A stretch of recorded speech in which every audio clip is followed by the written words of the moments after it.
Our channel. So student, आज एक new chapter start कर रहे हैं क्लास 12 का, जहां हम ऑर्गेनाइजिंग के बारे में डिस्कस करेंगे। सबसे पहले चैप्टर में जो ऑर्गेनाइजिंग है इस मीनिंग के बारे में डिस्कशन करेंगे और ऑर्गेनाइजिंग के क्या प्रोसेस है या ऑर्गेनाइजिंग फंक्शन में क्या क्या स्टेप इंक्लूडेड होते हैं, इसके रिगार्डिंग आज की इस वीडियो में हम डिस्कस करेंगे। So let's get started. सबसे पहले जो ऑर्गेनाइजिंग है इसके मीनिंग पर हम करेंगे कॉन्सेंट्रेट। जैसे कि हम इनिशियल तो ये चीज डिस्कस कर चुके हैं कि ऑर्गेनाइजिंग सेकंड मेजर फंक्शन होता है जो प्लानिंग के बाद और स्टाफिंग से पहले परफॉर्म करा जाता है। लेकिन एक नंबर में कॉमन सी डिफिनेशन आपसे स्टेट करने के लिए आ सकती है एग्जाम के अंदर कि आपने ऑर्गेनाइजिंग को डिफाइन करना है। तो आज हम डिटेल में समझेंगे कि ऑर्गेनाइजिंग होता क्या है। तो ऑर्गेनाइजिंग क्या है?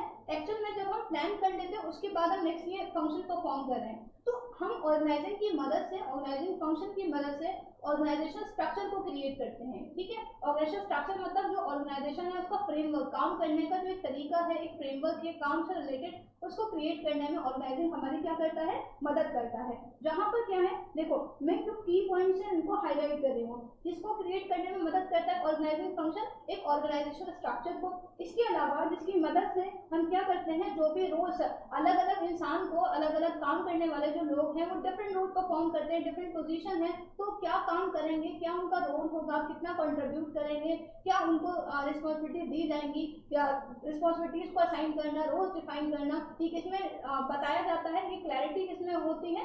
प्रोवाइड करी जाती है ऑर्गेनाइजिंग में। तो जहां पर हम क्या करते हैं, रोल्स डिफाइन करते हैं, जो भी स्किलफुल पर्सन है उनको परफॉर्म करेंगे और इंटर रिलेशनशिप बताते हैं उनके रोल्स में। मतलब हर एक काम करने वाले को कुछ ना कुछ रोल दिया है, कुछ ना कुछ हर एक बंदा किरदार निभा रहा है ऑर्गेनाइजेशन के अंदर, लेकिन जितने भी लोग काम करने वाले हैं उनके बीच एक रिलेशनशिप भी क्रिएट करने में ऑर्गेनाइजिंग मदद करती है, जहाँ पर ये पता लगता है कि आप एक्चुअल में क्या है, किसके सुपीरियर हो, किसके सबऑर्डिनेट हो। मतलब रिपोर्टिंग रिलेशनशिप क्लियर होती है, जहाँ पर आपको पता होता है कि आपको किसको रिपोर्ट करना है या आपको किसकी रिपोर्ट मांगोगे, आप किसको ऑर्डर दे सकते हो या आप किसके ऑर्डर को फॉलो करने के लिए ऑब्लाइज हो। तो ये क्लैरिटी कहाँ से मिल रही है? ये हमें ऑर्गेनाइजिंग से मिलती है। सो ऑर्गेनाइजिंग क्या कर रहा है? ऑर्गेनाइजेशन स्ट्रक्चर को क्रिएट करने में मदद कर रहा है। इसके अलावा जो रोल्स हैं, जो स्किलफुल पर्सन मतलब उनकी कैपेबिलिटी के अकॉर्डिंग डिफरेंट रोल जो असाइन करेंगे, परफॉर्म करेंगे उसके बेसिस पर उनको असाइन कर रहा है। तो एक्चुअली में उनके रोल्स में क्या करना, एक रिलेशन प्रोवाइड करना, दैट इज रिपोर्टिंग रिलेशनशिप। कौन सा relationship? Reporting. And who will report to whom, ये आप क्या करोगे? क्लैरिफाई करोगे। हालांकि इस टर्म को हम आसानी से और अगर समझना चाहें तो हम कह सकते हैं कि प्लानिंग के एग्जीक्यूशन को हम क्या बोलते हैं? Organizing. Whatever we have plan, जब उसको एग्जीक्यूट करते हैं तो उसके एग्जीक्यूशन के लिए को क्या कहेंगे हम? ऑर्गेनाइजिंग। हालांकि प्लानिंग को एग्जीक्यूट करने के लिए हमें डिफरेंट रिसोर्सेज की रिक्वायरमेंट होगी। तो ना सिर्फ ऑर्गेनाइजिंग प्लानिंग के एग्जीक्यूशन से कंसर्न है, बल्कि प्लानिंग को एग्जीक्यूट करने के लिए जो डिफरेंट रिसोर्सेज हमें चाहिए उनको अरेंज करना और उसके साथ साथ ह्यूमन रिसोर्स में एक रिलेशनशिप डिफाइन करना, जो इम्पोर्टेंट है कि हम ह्यूमंस के बीच रिलेशनशिप डिफाइन करते हैं, जहां हम हर किसी को बताते हैं कि आप किसके सीनियर हो, किसके जूनियर हो। तो हम इस सिंपल वे में भी ऑर्गेनाइजिंग को अंडरस्टैंड कर सकते हैं कि प्लानिंग को एग्जीक्यूट करने से कंसर्न है, and for execution of planning what we require different resources. तो रिसोर्सेज को अरेंज करना और उन रिसोर्सेज में सबसे जो एक सेंसिटिव रिसोर्स है दैट इज ह्यूमन रिसोर्स, उनके बीच रिलेशनशिप क्लैरिफाई करने में, डिफाइन करने में ऑर्गेनाइजिंग हमारी मदद करती है। तो ये है ऑर्गेनाइजिंग का मीनिंग, वेरी सिंपल। हम एक्चुअल में ऑर्गेनाइजिंग के बाद, हम मीनिंग के बाद नेक्स्ट हम पढ़ेंगे ऑर्गेनाइजिंग के प्रोसेस को। वो इसलिए क्योंकि एक्चुअल में क्या है, ऑर्गेनाइजिंग के जस्ट बाद हम प्रोसेस की बात क्यों कर रहे हैं, क्योंकि अगर ऑर्गेनाइजिंग को प्रॉपरली इस स्टेप से या जो एक प्रोसेस है उसके अकॉर्डिंग फॉलो नहीं कर रहे, परफॉर्म नहीं कर रहे,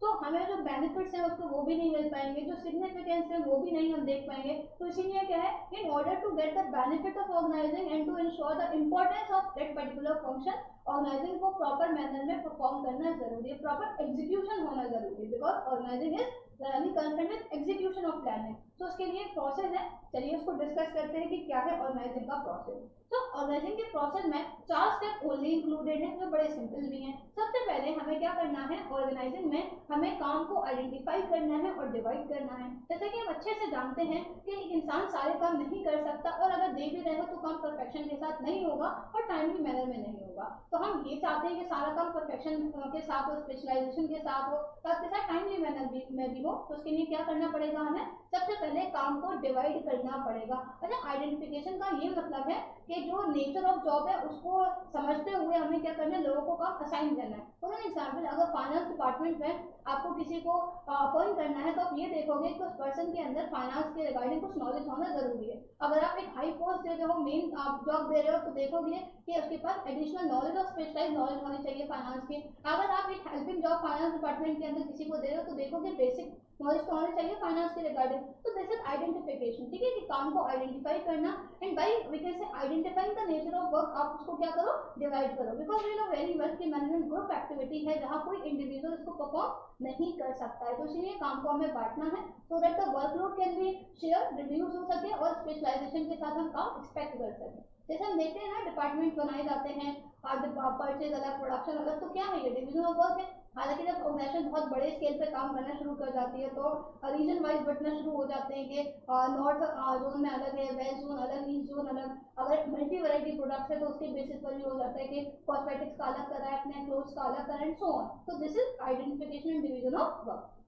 Once we divide and identify the other identification के बेसिस पर हम डिवाइड कर देते हैं, तो नेक्स्ट आता है डिपार्टमेंटलाइजेशन। ये जो सिमिलर नेचर की एक्टिविटीज है उनको क्या करना है, हमें एक ही जगह ग्रुप करना है, मतलब एक ही कैटेगरी के अंदर उनको क्या करना है, हमें इंक्लूड करना है। मीन्स हमें डिपार्टमेंट क्रिएट करने हैं और जो रिस्पेक्टिव डिपार्टमेंट है वो देखें कि जो भी एक्टिविटीज है वो क्या होनी चाहिए, वो इंटर रिलेटेड हो या इंटरडिपेंडेंस होनी चाहिए। जैसे कि अगर जितनी भी फाइनेंस रिलेटेड एक्टिविटीज है तो वो फाइनेंस डिपार्टमेंट डील करेगा, जितनी भी सेल्स रिलेटेड एक्टिविटीज है वो सेल्स डिपार्टमेंट के अंदर आएंगी। तो यहाँ पर सेकंड जब हम काम को आइडेंटिफाई और डिवाइड कर लेते हैं तो ये हमें मदद करेगा, जो सिमिलर नेचर की एक्टिविटीज है उनको हम क्या कर सकते हैं, इजीली ग्रुप ओवर कर उसके बेसिस पर डिपार्टमेंट बना सकते हैं। हालांकि जब हम डिपार्टमेंटलाइजेशन की बात करते हैं तो आगे तो वैसे हम डिटेल में पढ़ेंगे, लेकिन अभी के लिए जब डिपार्टमेंटलाइजेशन की बात करी जा रही है तो डिपार्टमेंटलाइजेशन मीन्स क्या है कि डिपार्टमेंट हम दो बेसिस पे कर सकते हैं क्रिएट, मतलब या तो डिपार्टमेंट हो सकता है फंक्शनल, ठीक है, फंक्शनल डिपार्टमेंटलाइजेशन,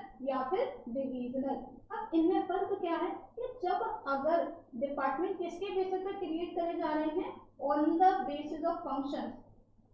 इस केस में जो डिपार्टमेंट्स होते हैं वो किसके बेसिस पे क्रिएट कर देंगे, फंक्शन। अब यहाँ पर कंफ्यूज मत होइएगा, फंक्शन से मतलब मैनेजमेंट फंक्शन नहीं है, फंक्शन से मतलब है बिजनेस फंक्शन, ठीक है, जो ऑपरेशनल फंक्शन से ऑपरेशनल एक्टिविटीज है इसके बेसिस पे क्या करे जाते हैं, डिपार्टमेंट बनाए जाते हैं। एग्जाम्पल के बतौर जैसे sales department, purchase department, production department, ये फंक्शंस के बेसिस पर ही तो बनाए गए, किसके बेसिस पे बनाए गए, फंक्शंस के बेसिस पे बनाए गए। और एक और चीज इंपॉर्टेंट जो है कि जब हम फंक्शन की बात करते हैं तो ये ऐसी ऑर्गेनाइजेशन के लिए सूटेबल है, क्योंकि यहाँ पर फंक्शन के बेस पे डिपार्टमेंट बन रहे हैं, ऐसी ऑर्गेनाइजेशन के लिए सूटेबल है जो वन लाइन प्रोडक्ट बना रही है, ठीक है, मतलब जो एक ही टाइप के प्रोडक्ट में कर रही है डील, उससे मतलब मल्टी वैरायटी प्रोडक्ट नहीं बना रही। एग्जाम्पल अगर हम कंसीडर करें तो आज के टाइम में बड़ा रेयर केसेस हमें देखने के लिए मिलते हैं, तो इस लिहाज से हम कंसीडर कर रहे हैं बाटा का एग्जाम्पल।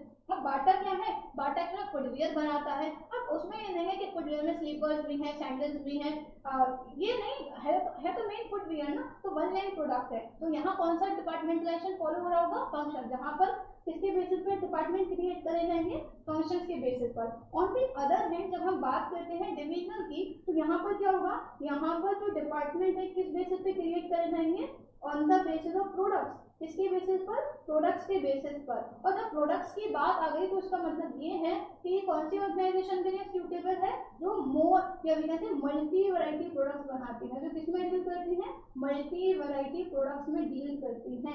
एग्जाम्पल में हम कंसीडर करते हैं, यहाँ बाटा कंसीडर करा, यहाँ टाटा कंसीडर कर लेते हैं। टाटा जिसमें मल्टी वैरायटी प्रोडक्ट्स बना रही है, टाटा स्टील अलग है, टाटा मोटर्स अलग है, टाटा कम्युनिकेशन अलग है, तो एक्चुअल में क्या है, वो प्रोडक्ट के बेसिस पे बना रही है, डिफरेंट प्रोडक्ट्स हैं, डिफरेंट रेंज हैं, कैटेगरीज हैं, तो कॉन्सेप्ट स्ट्रक्चर को फॉलो करेगी डिवीजन को। टाटा मोटर्स का सारा जो कॉन्सेप्ट है या मैनेजमेंट है वो अलग है, वहाँ रीजन से जो ऑटोमोबाइल्स हैं उससे डील करा जा रहा है, कम्युनिकेशन का अलग है। तो ये सिंपल सा कॉन्सेप्ट है कि once we have identify and divide the work, फिर हम क्या करेंगे, जो सिमिलर एक्टिविटीज उनको ग्रुप करेंगे और डिपार्टमेंट क्रिएट करेंगे। और दो बेसिस पे क्रिएट हो सकते हैं, अगर वन लाइन प्रोडक्ट है तो फंक्शन होगा जहाँ पर डिपार्टमेंट फंक्शन के बेसिस पे क्रिएट होंगे, अगर मल्टी वैरायटी में डील करेगी ऑर्गेनाइजेशन तो डिविजनल स्ट्रक्चर को बनाएगी जहाँ पर डिपार्टमेंट प्रोडक्ट के बेसिस पर होंगे।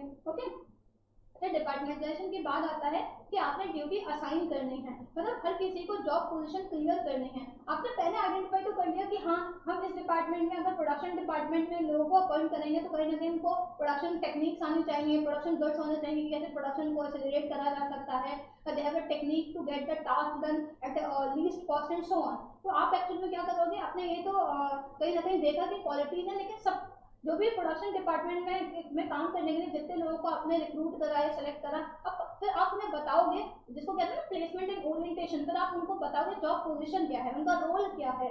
आप क्लियरली उनका जो ड्यूटी है, जो कहीं ना कहीं पोजीशन है, रोल है ऑर्गेनाइजेशन के अंदर, वो क्लैरिफाई करोगे। ओके, बिकॉज रोल क्लैरिटी बहुत ज्यादा जरूरी है। अगर आप किसी को जॉब डिस्क्राइब नहीं कर पा रहे, आपने किसी की जॉब क्लियरली उसको डिफाइन नहीं करी, तो उसको पता ही नहीं रहेगा। हो सकता है अपनी रोल जो आपको पता है कि आपको ये करना है, बट द सेम मैसेज आपने कन्वे नहीं करा, तो उसको तो पता नहीं है ना कि उसकी स्कोप ऑफ अथॉरिटी क्या है, कितने उसके पास पावर है, कितनी रिस्पॉन्सिबिलिटीज है। तो इसमें तो बहुत कंफ्यूजन क्रिएट हो जाएगा और कहीं ना कहीं मिसमैनेजमेंट अराइज हो जाएगा। तो इसीलिए क्या करा जाता है, ड्यूटीज असाइन करी जाएंगी, मतलब जॉब रोल इजीली या क्लियरली डिफाइन करा जाएगा। जब हर किसी को अपना रोल क्लियरली पता है कि आपकी पोजीशन क्या है, आपकी जॉब पोजीशन क्या है, कहाँ किस लेवल पे आप स्टैंड कर रहे हो, आपका scope of authority and responsibility क्या है, so the same thing will help in creating what, creating establishing reporting relationship. Definition में भी हमने देखा रिपोर्टिंग रिलेशनशिप का मतलब है, रिपोर्टिंग रिलेशनशिप का मतलब है सुपीरियर सबऑर्डिनेट रिलेशनशिप। जब आपने बहुत क्लैरिफाई कर दिया है, डिफाइन कर दिया है जॉब को, जॉब पोजीशन आपने क्या कर दी,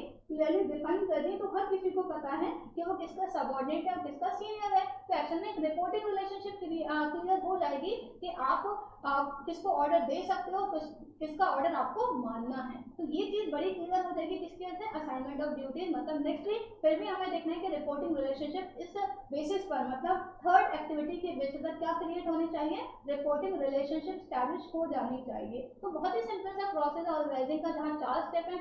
सबसे पहले हम काम को आइडेंटिफाई करेंगे, डिवाइड करेंगे, देन जो सिमिलर एक्टिविटीज उनको ग्रुप करेंगे, 2 बेसिस पे डिपार्टमेंट बन सकते हैं, फंक्शन और प्रोडक्ट के बेसिस पर।